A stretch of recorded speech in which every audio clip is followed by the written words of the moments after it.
గుంటూరులో జరిగిన అహ్మద్ హత్య కేసులో అయితే సంచలన విషయాలు బయటకు వస్తున్నాయి. అయితే టీవీ సౌండ్ విషయంలో ఈ హత్య జరగలేదు, అసలు వారి ఇంట్లో టీవీ లేదంటూ కూడా ఇప్పటికే పోలీసులు అయితే నిర్ధారించారు. అయితే ఈ కేసుకు సంబంధించి కూడా పలు కీలక విషయాలు అయితే బయటకు వస్తున్నాయి. ప్రస్తుత విషయాలన్నీ కూడా అందరినీ విస్తుపోయేలా చేస్తున్నాయని చెప్పాలి. అయితే మంగళగిరిలో భర్త అహ్మద్ను క్రాంతి అతని భార్య అయితే దారుణంగా హత్య చేసి చంపేసింది. అయితే మొదట టీవీ సౌండ్ విషయంలోనే ఈ హత్య జరిగినట్లుగా కూడా అంతా అనుకున్నారు. బట్ ఇద్దరి మధ్య గొడవతో కూడా భర్తనైతే చంపినట్లు ప్రచారం జరిగింది. అయితే అక్కడికి వెళ్ళిన పోలీసులు దర్యాప్తు చేశారు. అసలు ఇంట్లో టీవీ లేకపోవడాన్ని కూడా పోలీసులు అయితే గమనించారు. అయితే సెల్ ఫోన్ విషయంలోనే ఇద్దరి మధ్య ఘర్షణ జరిగిందన్నట్టు కూడా పోలీసులు అయితే ప్రస్తుతానికి భావిస్తున్నారు. ఈ కేసుకి సంబంధించి ఇంకా దర్యాప్తు అయితే కొనసాగుతుంది. అయితే ప్రస్తుతం పోలీసుల అదుపులో నిందితురాలు ఉంది, తన నుంచి విచారణ చేస్తున్నారు.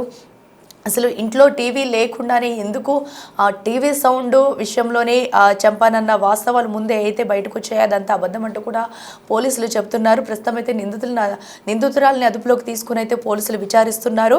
వీరిద్దరి మధ్య సెల్ ఫోన్ కారణంగానే తగాదా జరిగిందా, గొడవ పడ్డారా, అసలు ఆ సెల్ ఫోన్లో ఏముంది, లేదంటే ఇంకే విషయాల వల్ల కారణంగా అయినా వీరి మధ్య గొడవ జరిగి ఇంత దూరం తీసుకొచ్చిందనే అనుమానాలు అయితే రేకెత్తుతూనే చెప్పాలి. ఎందుకంటే 4 నెలల క్రితమే వీరిద్దరికి పెళ్ళయింది.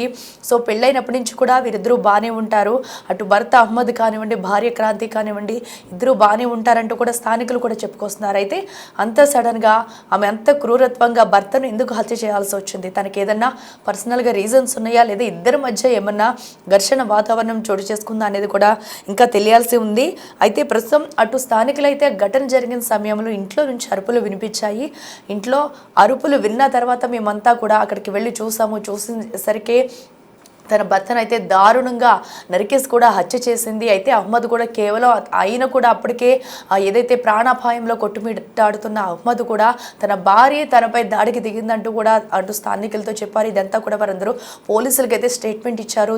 ఈ కోణంలో కూడా పోలీసులు అయితే మొత్తం స్థానికుల్ని అలాగే నిందితురాలని కూడా విచారిస్తున్నారు. అసలు వీళ్ళ ఇంట్లో ఏం జరుగుతుంది, ఇద్దరి మధ్య ఎందుకు ఇంత తగాద రావాల్సి వచ్చింది, హత్య చేయాల్సిన అంత అవసరం ఏమొచ్చింది, ఇద్దరి మధ్య ఏం జరిగింది దానిపై కూడా పోలీసులు అయితే ఫోకస్ పెట్టారు చెప్పాలి. అటు కుటుంబ సభ్యులను కూడా పోలీసులు అయితే విచారించే అవకాశం కనిపిస్తుంది. ఎందుకంటే 4 నెలల క్రితమే వీళ్ళిద్దరికైతే పెళ్ళైనప్పటి నుంచి కూడా వీరిద్దరూ బాగానే ఉంటున్నారంటూ కూడా స్థానికులు అయితే చెప్పుకుంటూ వస్తున్నారు. అహ్మద్ కూడా చాలా సైలెంట్గా ఉంటాడు, ఎప్పుడు కూడా వీరి మధ్య ఎలాంటి ఘర్షణలు జరగలేదంటూ కూడా చెప్పుకుంటూ వస్తున్నారు. అయితే ఇంత హత్య చేయడానికి గల కారణాలు ఏంటనే దానిపై పోలీసులు అయితే ఫోకస్ చేస్తున్నారు. దీనికి సంబంధించి కూడా ఇప్పటికే బిగ్ టీవీ కూడా అక్కడికి వెళ్ళి చుట్టుపక్కల వారిని కూడా ప్రశ్నించింది. అసలు ఘటనా స్థలంలో ఏం జరిగింది ఏంటి అనే విషయాలు తెలుసుకునే ప్రయత్నం కూడా చేసింది. ఇప్పటికే పోలీసులు దర్యాప్తు కూడా ముమ్మరం చేస్తారని చెప్పాలి. ఇక దీనికి సంబంధించి మరింత సమాచారం మా ప్రతినిధి మణి అందిస్తారు. నిన్న మంగళగిరిలో దారుణ ఘటన చోటు చేసుకుంది. టీవీ సౌండ్ తగ్గించమని వారించినందుకు భర్తను అతి కిరాతకంగా కత్తితో దాడి చేసి హత్య చేసిందో భార్య. ఏదైతే ఘటన జరిగిందో మంగళగిరిలో, ఆ మంగళగిరిలో ఉన్నటువంటి టిడ్గో గృహాలకు సంబంధించి నేను ప్రస్తుతం ఏదైతే ఘటన జరిగిందో ఆ ప్రాంతంలో ఉన్నానో, ఎవరైతే షేక్ అహ్మద్ అదేవిధంగా క్రాంతి ఇద్దరు కూడా గత కొన్ని నెలలుగా కూడా సహజీవనం చేస్తున్నారో, కొన్ని నెలల క్రితం ఇద్దరు కూడా ఇష్టపూర్వకంగా పెళ్లి చేసుకొని ఇక్కడే ఇదే ఇంట్లో ఉంటున్నారు. ఏదైతే ఘటన జరిగిన ఇల్లు ఉందో ఆ ఇంటి ముందే ఉన్నాను. ఒకసారి మీరు విజువల్స్లో చూడొచ్చు. ఈ ఇంట్లోనే షేక్ అహ్మద్ అదేవిధంగా క్రాంతి ఇద్దరు కూడా ప్రేమ వివాహం చేసుకొని ఇక్కడే జీవనం సాగిస్తూ ఉన్నారు. అహ్మద్ స్థానికంగా ఒక ఏసీ మెకానిక్గా పనిచేస్తూ ఉంటాడు. క్రాంతి ఇంటి వద్దే ఉంటుంది. అయితే గత కొన్ని రోజుల నుంచి కూడా వీళ్ళిద్దరి మధ్య కూడా మనస్పర్ధలు రావటం, ఇద్దరి మధ్య కూడా నిత్యం గొడవలు జరుగుతున్న పరిస్థితి కనిపిస్తుంది. ఈ నేపథ్యంలో నిన్న ఏదైతే షేక్ అహ్మద్ రంజాన్ మాసం సందర్భంగా ఉపవాస దీక్షలో ఉంటున్నాడు. ఈ నేపథ్యంలో నిన్నంతా కూడా ఉపవాస దీక్షలు ఉండి సాయంత్రం ఇంటికి వచ్చారు. ఇంటికి వచ్చిన తర్వాత రెస్ట్ తీసుకున్నారు. ఆ సమయంలో క్రాంతి ఇంట్లోనే ఉండి టీవీ చూస్తూ ఉంది. టీవీ సౌండ్ తగ్గించమని అహ్మద్ చెప్పాడు, కానీ ఆమె సౌండ్ తగ్గించుకున్న అదేవిధంగా వెళ్ళటంతో ఇద్దరి మధ్య కూడా వాగ్వాదం చోటు చేసుకుంది. ఈ నేపథ్యంలో ఆ ఘర్షణలో కోపంలో అతని మీద కత్తితో దాడి చేసింది. ఆ దాడి నేపథ్యంలో అతనికి తీవ్ర గాయాలయ్యాయి. వెంటనే స్థానికులు ఆసుపత్రికి తరలించారు. అక్కడ అతను మృతి చెందడం ఇదంతా కూడా జరిగింది. ప్రస్తుతం క్రాంతి పోలీసుల అదుపులో ఉంది. అయితే నేను ఏదైతే ఇల్లు ఉందో, ఏదైతే వాళ్ళిద్దరు ఉంటున్న నివాసం ఉంటున్న ఇల్లు ఉందో ఆ ప్రాంతంలో ఉన్న ఇంటి వద్ద ఉన్నాను. అసలు ఏం జరిగింది నిన్న? ఆ గొడవకు కారణం ఏంటి? నిజంగా ఆ టీవీ సౌండ్ నేపథ్యంలోనే గొడవ జరిగిందా, లేదంటే ఇతర కారణాలు ఏమైనా ఉన్నాయా? పక్కన ఉన్న స్థానికులు కూడా ఉన్నారు ఇక్కడ, ఒకసారి వాళ్ళతో కూడా మాట్లాడే ప్రయత్నం చేద్దాము. ఇక్కడ ఇంటి పక్కన ఉన్నటువంటి వాళ్ళు కూడా ఉన్నారు, ఒకసారి మాట్లాడదాం. ఏం జరిగింది నిన్న మధ్యాహ్నం నుంచి అసలు? అసలు లోపల ఏం జరిగిందో తెలియదు సార్, మాకు తెలీదు. ఆ అబ్బాయి మాత్రం తలుపు తీసుకొని బయటకు వచ్చి ఇక్కడ నిలబడి కేకేసాడు, ఆంటీ ఆంటీ అని కేకేస్తే బయటకు వచ్చాను నేను. బయటకు వచ్చేలోపు ఆ అబ్బాయి ఆంటీ నన్ను కత్తితో పొడిచింది చూడండి అని చెప్పేసి చూపించాడు, చూపించి పడిపోయాడు. ఇంకంతే. మీరు చూసారా కత్తి ఘాట్లో ఉండటం అంటే మీద చూసారా? మళ్ళీ పేగులు కూడా ఇక్కడ దాకా ఇలా రావడం చూసాను సార్. చూసి భయపడిపోయి టెన్షన్కి నాకు ఏం చేయాలో అర్థం కాలే. కింద వాళ్ళని పిలిచాను, పిలిస్తే మా బ్లాక్లో ప్రెసిడెంట్ గారు వచ్చి పోలీసు వాళ్ళకి ఫోన్ చేశారు. అది జరిగింది. అంటే అతనికి కట్టు కూడా కట్టారు, పొడిచిన తర్వాత ఎవరు కట్టారు? కట్టు ఆవిడే కట్టింది, ఆ అమ్మాయే కట్టింది. ఆ అమ్మాయి చున్నీ తీసుకొచ్చి ఇంట్లోకి వెళ్ళి చున్నీ తీసుకొచ్చి కట్టింది. ఇంకా అంటే ఈ టీవీ సౌండ్ వల్లే గొడవ జరిగిందంటే లేకపోతే ఏం జరిగింది సంగతి మనకేం తెలియదు సార్. తలుపులు వేసి ఉన్నాయి కదా, ఆ అబ్బాయి బయటకు వచ్చి కేకేస్తేనే వచ్చా నేను. అది అంటే ఎలా ఉండేవాళ్ళు? ఎన్నాళ్ళ క్రితం వాళ్ళు ఈ ఇంట్లోకి వచ్చారు? ఎలా ఉంది? సంవత్సరం అయింది. మామూలుగా కొట్టుకుంటానే ఉంటారు, మళ్ళీ కలిసి ఉంటారు. ఇంత ఘటన జరిగిద్దని మేము అనుకోలేదు. పెళ్లి చేసుకున్న వాళ్ళిద్దరు లేదంటే చేసుకున్నారు. ఎన్నాళ్ళ క్రితం అయింది పెళ్లి? ఒక 4 నెలలు 5 నెలలు అయి ఉంటుంది అంతే. అంటే వాళ్ళ కుటుంబ సభ్యులు ఎవరన్నా ఇక్కడ రావడం? లేదు, అలాంటివి ఏమీ లేవు. కుటుంబ సభ్యులు ఎవరు రాలేదు. వాళ్ళ అహ్మద్ వాళ్ళ అమ్మ మాత్రం వచ్చింది, ఒకసారి ఏమో వచ్చింది అంతే. నిన్న గొడవ జరిగేటప్పుడు వాళ్ళ నాన్న వాళ్ళ అమ్మ ఇద్దరు వచ్చారు. ఆ అమ్మాయిని కూడా కొట్టారు వాళ్ళ నాన్న. నిన్న కొట్టారు.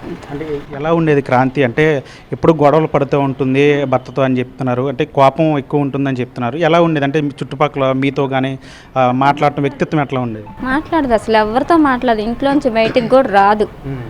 వాళ్ళిద్దరు ఏందో, వాళ్ళ గొడవలు ఏందో, వాళ్ళేందో, మళ్ళీ కాసేపటి కలిసిపోతారు, మళ్ళీ వస్తారు, వెళ్తారు అంతే. ఇక్కడ ఎవరితో మాట్లాడదు అసలు. అంటే ఇక్కడికి వచ్చిన తర్వాత ఎప్పుడైనా మాట్లాడారు అసలు? లేదు, బయటికి రాదు అసలు. నాది కింద షాపు కదా సార్, నేను కింద షాప్లోకి వెళ్ళిపోతాను. గత 4-5 నెలల వారం నుంచి నేను షాప్ తీయట్లేదు. నాకు ఒంట్లో బాగాలేక షాప్ తీయట్లేదు, నేను ఇంట్లోనే ఉంటున్నాను. అది అంటే క్రాంతి ఇంటి వద్దే ఉంటుందా, ఏదైనా జాబ్ ఏమైనా చేస్తుందా? లేదు సార్, ఇంటి వద్దే ఉంటుంది. ఆ అబ్బాయి ఏసీ మెకానిక్ చేసి పని చేసి వస్తూ ఉంటాడు, వెళ్తూ ఉంటాడు. చిన్న చిన్న గొడవలు జరుగుతూనే ఉంటాయి, పోతూనే ఉంటాయి, కానీ ఇంత పెద్దగా ఎప్పుడు లేదు. నిన్న ఏమన్నా చెప్పిందా ఆమె మీతో ఎట్లా గొడవ జరిగింది? ఏం చెప్పలేదు. అవన్నీ అడిగే టైం లేదుగా. ఇంకా అబ్బాయి పడిపోయే టెన్షన్లో ఉన్నాగా. అంతలోకే కానిస్టేబుల్ గారు వచ్చారు, 1G ఫోన్ చేసి తీసుకొని వెళ్ళారు.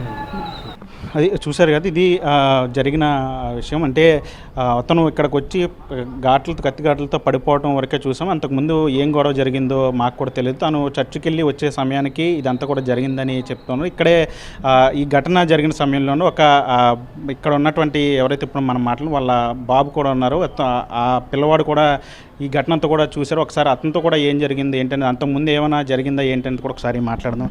ఏం చూసావు నువ్వు నిన్న? నేనేం చూడాలి, అదే నేను ఆ అన్నయ్య వచ్చి పడిపోయాడు, ఇంకా అదే చూశాను నేను, ఇంకా ఏం చూడాలి. ఏం చెప్పాడు బయటకు వచ్చి? ఆ కత్తితో పొడిచిందని చెప్పాడు అంతే. అంతే, ఇంకా మాకేం చెప్పలే. మాట్లాడవా ఏమన్నా? నేనేం మాట్లాడలా. నేను ఇంకా గబగబా వెళ్ళి అందరిని పిలుచుకొచ్చి ప్రెసిడెంట్ గారిని పిలుచుకొచ్చి, ప్రెసిడెంట్ గారు పోలీసులు ఫోన్ చేశారు.